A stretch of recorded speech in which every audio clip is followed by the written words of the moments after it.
నమస్కారం. Welcome to నవలా హృదయం. ఈరోజు కథ వసంత శిశిరం. రచించిన వారు శ్రీమతి నవీన గారు. కథలోకి వెళ్లబోయే ముందు ఛానల్ను సబ్స్క్రైబ్ చేయడం మర్చిపోవద్దు. ఇక కథలోకి వెళ్ళిపోదాం. ఉమన్ యూనివర్సిటీ గేట్ దగ్గర దింపేసి ఇంటికి వెళ్లిన శిశిర ఫ్రెష్ అయ్యి అలసట కారణంగా నిద్రలోకి జారుకుంది.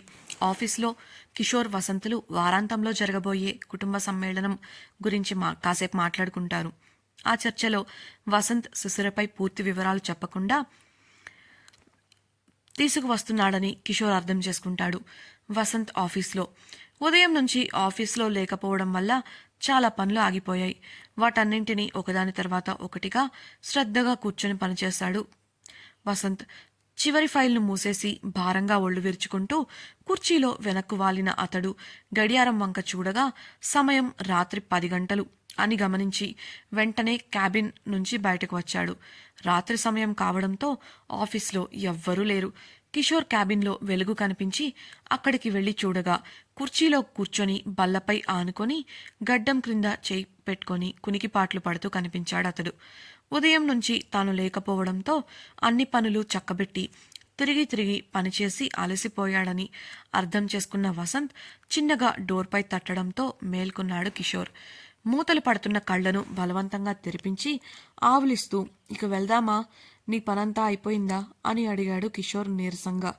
అవును అన్నట్లు తల ఊపిన వసంత్ కిషోర్తో పాటు క్యాబిన్ బయటకు వచ్చి మెయిన్ ఆఫ్ చేసి పార్కింగ్ ఏరియాకు వెళ్లారు. డ్రైవింగ్ సీట్లో కూర్చోబోయిన కిషోర్ను ఆపి కీస్ తీసుకున్న వసంత్, నీ నిద్రమొహంతో కార్ డ్రైవ్ చేస్తే వెళ్లేది ఇంటికి కాదు అని వెటకారంగా చెప్పి డ్రైవింగ్ సీట్లో కూర్చున్నాడు. ఆ మాటలకు గుర్రుగా చూస్తూ వసంత్ పక్కనే ముందున్న సీట్లో కూర్చున్నాడు కిషోర్. సరే, ఇల్లు వచ్చాక లేపు అని ఆవలిస్తూ సీట్లో వెనక్కి ఆనుకొని పడుకున్నాడు కిషోర్. అతన్ని చూసి నవ్వుకుంటూ కార్ స్టార్ట్ చేసిన వసంత్ కాసేపటి తర్వాత కిషోర్ ఉంటున్న అపార్ట్మెంట్ను చేరుకున్నాడు. బయట జోరుగా వాన పడటంతో ఆ అపార్ట్మెంట్ పార్కింగ్ ఏరియాలో కారాపాడు. కదపడంతో లేచిన కిషోర్ చుట్టూ చూసి, ఇదేంటి మా ఇంటికి వచ్చాం, నువ్వు ఇంటికెళ్ళవా అని అడగడంతో నువ్వు దిగితే వెళ్తాను అని సమాధానం ఇచ్చాడు వసంత్. బాగా నిద్రమత్తుగా ఉన్న కిషోర్ను ఇంటి దగ్గర క్షేమంగా దింపి వెళ్లాలనేది వసంత్ ఆలోచన. రోజు వసంత్ని దింపి కారులో ఇంటికి వెళ్తాడు కిషోర్. ఇవాళ అతడు డ్రైవ్ చేయడం మంచిది కాదు అని వసంత్ అలా చేశాడు. బాయ్ చెప్పి కారు దిగిన కిషోర్ని పిలిచిన వసంత్ ఒక కవర్ని చేతికిచ్చి వెళ్లగానే టీవీ, ఫోన్ పక్కన పెట్టి త్వరగా తినేసి పడుకో, మళ్ళీ రేపు ఆఫీస్కి రావాలి, ఆలస్యం అయితే ఊరుకోను, గుడ్ నైట్ అని చెప్పి అక్కడి నుంచి బయలుదేరాడు. వసంత్ ప్రవర్తనకి కిషోర్ మనసు ఉప్పొంగింది. ఫ్రెండ్లీ మాన్స్టర్, పైకి గంభీరంగా ప్రవర్తిస్తాడు కానీ మనసు మాత్రం వెన్నపూస, ఈడియట్ ఫెల్లో అనుకుంటూ బిల్డింగ్లోకి కదిలాడు. వసంత్ ఇచ్చింది ఫుడ్ పార్సల్. కిషోర్ కారెక్కినప్పుడు ఫుడ్ పార్సల్ అక్కడ లేదు. అంటే కిషోర్ నిద్రపోతుండగా వసంత్ దారిలో దాన్ని తీసుకున్నాడని అర్థం చేసుకున్నాడు. అంతేకాకుండా కిషోర్ అలసటను అర్థం చేసుకొని కేవలం కిషోర్ రెస్ట్ తీసుకోవాలని డ్రైవింగ్ వసంతే చేశాడని కూడా అర్థం చేసుకున్నాడు. అందుకే అలా డొంక తిరుగుడుగా మాట్లాడాడని తెలిసి నవ్వుకున్నాడు. నిజానికి వసంత్ కిషోర్ని కావాలని అలా అన్నాడు. కిషోర్ని అంత అలసటగా చూసి అతనికి విశ్రాంతి అవసరమని అర్థమై అలా మాట్లాడాడు కిషోర్. ఆ సమయంలో ఇంటికి వెళ్లి వంట చేసుకుని తినడం కష్టం కాబట్టి తనే దారిలో భోజనం కొని అతనికి ఇచ్చాడు. పైకి ఎంత గంభీరంగా కనిపించినా తన వారి పట్ల తన ప్రేమను చేసే పనుల రూపంలో చూపిస్తాడు. అందుకే అతనంటే అతను చుట్టూ ఉండే వారికి చాలా ఇష్టం. ప్రేమ నివాసం. కిషోర్ని దింపేసి వసంత్ ఇంటికి చేరుకునేసరికి రాత్రి 11:30 అయింది. వర్షం కూడా తగ్గిపోయింది. తన గదికి వెళ్లి ఫ్రెష్ అయ్యి వచ్చిన వసంత్ భోజనానికి కూర్చుంటూ శిశిర గురించి నిర్మలను అడిగాడు. అతడికి సమాధానం ఇస్తూ, శిశిర మేడం ఇవాళ ఇంకా డిన్నర్ చేయడానికి రాలేదు సార్. ఈవినింగ్ వస్తూనే చాలా అలసటగా కనిపించారు. ఆకలిగా ఉందని చెప్తే సూప్ ఇంకా కొన్ని వంటకాలు చేసి ఇచ్చాము. అవి మాత్రం తినేసి నిద్రపోయారు. ఇంతకు వరకు లేవలేదు. అయితే ఇందాక చూడ్డానికి వెళ్తే పంపించిన ఫుడ్ అంతా ఖాళీ అయింది. ఆవిడని లేపాలని పిలిచినా లేవలేదు. దాన్ని బట్టి ఆవిడ ఇంకా రారేమో అనుకుంటున్నాను చెప్పింది నిర్మల. సరే అని తల ఊపి తన డిన్నర్ పూర్తి చేశాడు వసంత్. తనే ఇంకో పళ్ళెంలో కొంచెంగా ఫుడ్ పెట్టుకొని పాలు తీసుకురమ్మని నిర్మలకు చెప్పి శిశిర గదికి వెళ్ళాడు. గదిలోకి వెళ్లిన వసంత్కి చుట్టూ చీకటి స్వాగతం పలికింది. ఇంత చీకటిలో ఎలా ఉంది తను అనుకుంటూ డోర్ పక్కనే ఉన్న లైట్ స్విచ్ ఆన్ చేశాడు. గది నిండా వెలుగు పరుచుకోగానే అతనికి కనిపించిన దృశ్యానికి ఆశ్చర్యంగా నవ్వుకున్నాడు. గూడు కట్టి అందులో ఇమిడిపోయిన పట్టుపురుగులా మంచంపై దుప్పటిలో తల నుంచి పాదాల వరకు కొంచెం కూడా బయటకు తెలియకుండా ముడుచుకొని నిద్రపోతుంది శిశిర. దగ్గరకు వెళ్లి భోజనం పళ్ళాన్ని పక్కనే ఉన్న బల్లపై పెట్టి శిశిరను పిలిచాడు. ఆమె నుంచి ఎటువంటి స్పందన లేదు. 3-4 సార్లు పిలిచినా పలకకపోయేసరికి ఆమెపై ఉన్న దుప్పటిని లాగేశాడు. ఆమెను చూసిన అతనికి ఆమె ఎందుకు స్పందించలేదో అర్థమైంది. అప్పుడే అక్కడికి పాలు తీసుకువచ్చిన నిర్మల కూడా అది చూసి ఆశ్చర్యపోయింది. తలకు హెడ్ ఫోన్స్ పెట్టుకుని కళ్ళు మూసుకొని కనిపించింది శిశిర. వసంత్ నిర్మల నుంచి పాలందుకొని ఆమెను పంపేశాడు. డోర్ వేసేసి వచ్చి శిశిర తలకు ఉన్న హెడ్ ఫోన్స్ ని నెమ్మదిగా తీశాడు. ఆ చర్యకి మెలకువ వచ్చిన శిశిర కంగారుగా లేచి, వాసుగారు మీరేంటిక్కడా అని అడిగింది. ఆమె కళ్ళు ఎర్రగా ఉన్నాయి. ఇంకా ఇబ్బందిగానే కళ్ళు విప్పార్చి చూస్తుంది.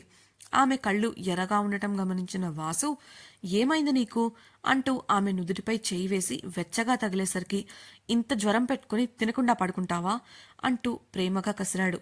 అతడికి, ప్లీజ్ వాసుగారు, ఇందాకే నేను ఆకలిగా అనిపించి చాలా ఫుడ్ తినేశాను. బయట వాన వల్ల చలికి నా ఒళ్ళిలా వేడిగా ఉంది.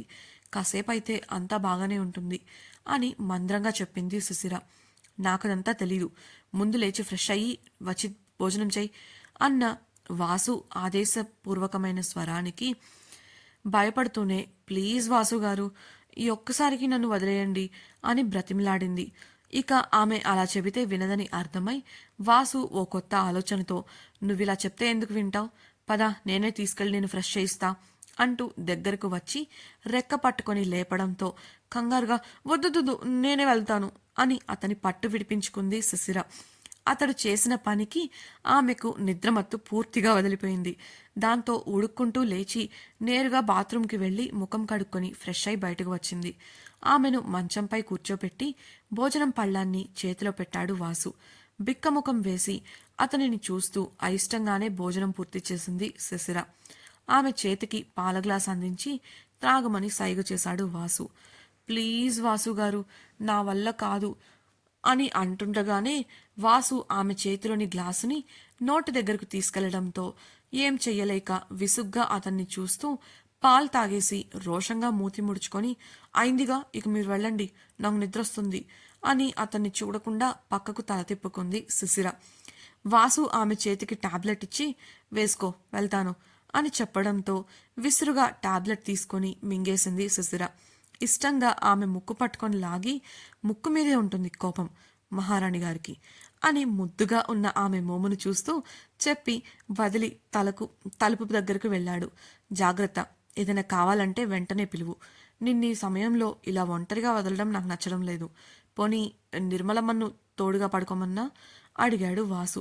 అతని మాటల్లో ఆమె పట్ల అతడు చూపిస్తున్న బాధ్యతను అర్థం చేసుకొని తన విసుగును పక్కన పెట్టి చాలా సాధారణమైన గొంతులో, అలాంటిదేం అవసరం లేదు వాసుగారు, నేను బాగానే ఉన్నాను. బయటి వాతావరణం వల్ల నేను అలా ఉన్నానంతే. కావాలంటే చూడండి, రేపు ఉదయం మామూలుగానే కాలేజీకి వెళ్తాను చెప్పింది శిశిర.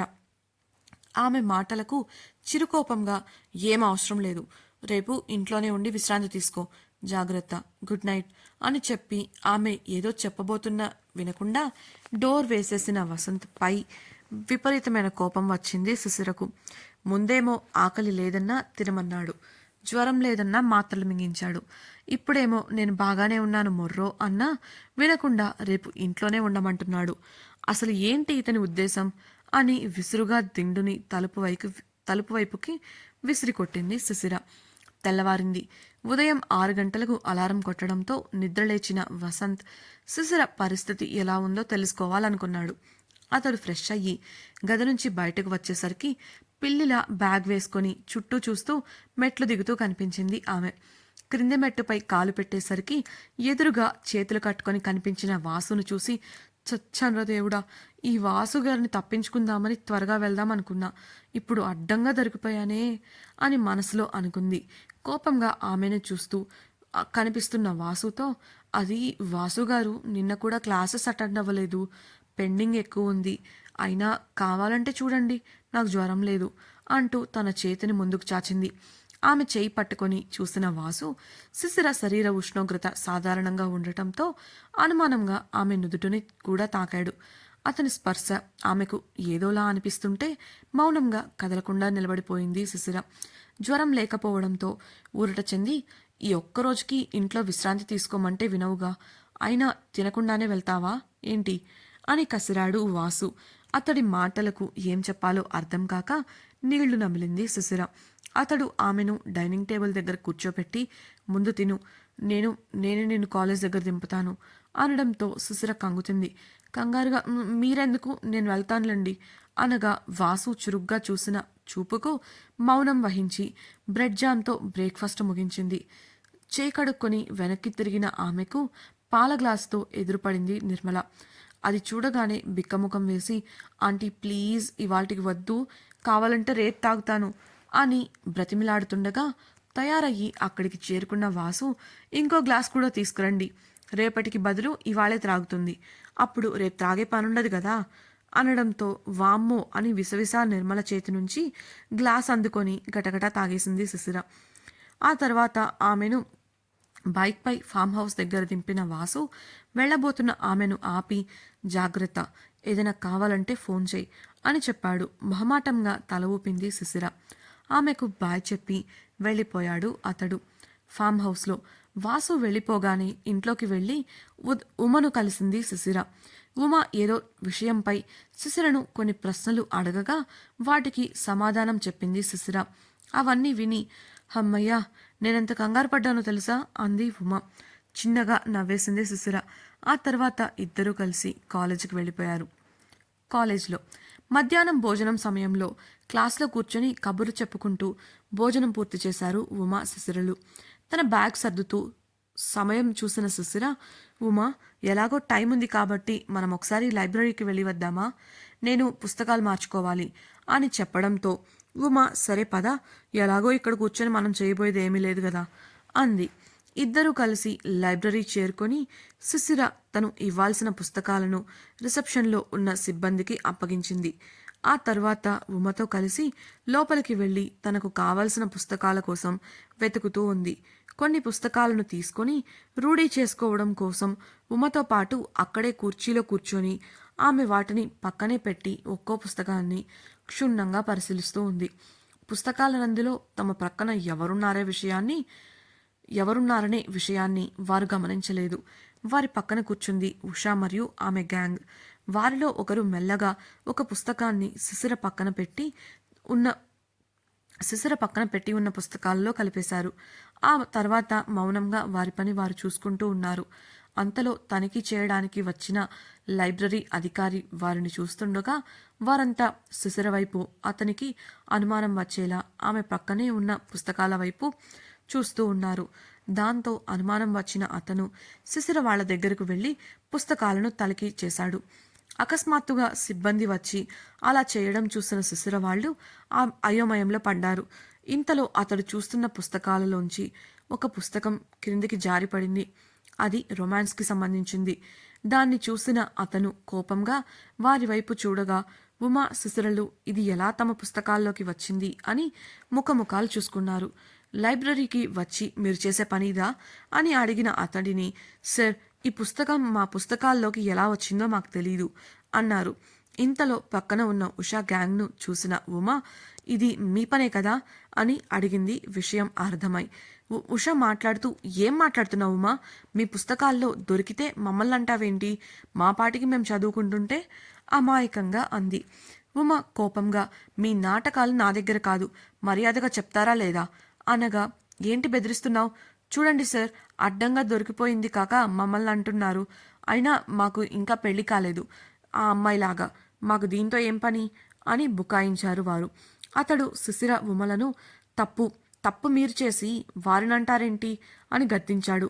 శిశిర విసుగ్గా, ప్లీజ్ సార్, మీరు అలా మాట్లాడకండి. నిజం తెలియకుండా తప్పు మాదని ఎలా నిర్ణయిస్తారు అని అడిగింది. అతడు తప్పు చేసింది కాక ఎదురు మాట్లాడుతున్నారా అని అరవడంతో అక్కడికి స్టూడెంట్స్ మరియు ఇంకొంతమంది సిబ్బంది చేరారు. శిశిర వారి చూపులకు ఇబ్బందిగా అనిపించి, ఇలా చూడండి, కావాలంటే సీసీ కెమెరాలు చూడండి, తప్పు చేసింది ఎవరు అని తెలుస్తుంది అంది విసుగ్గా. అలా చేస్తే తమ బండారం బయటపడుతుంది అనుకున్న ఉష కంగారుగా కల్పించుకొని, అంటే ఏంటి నీ ఉద్దేశం?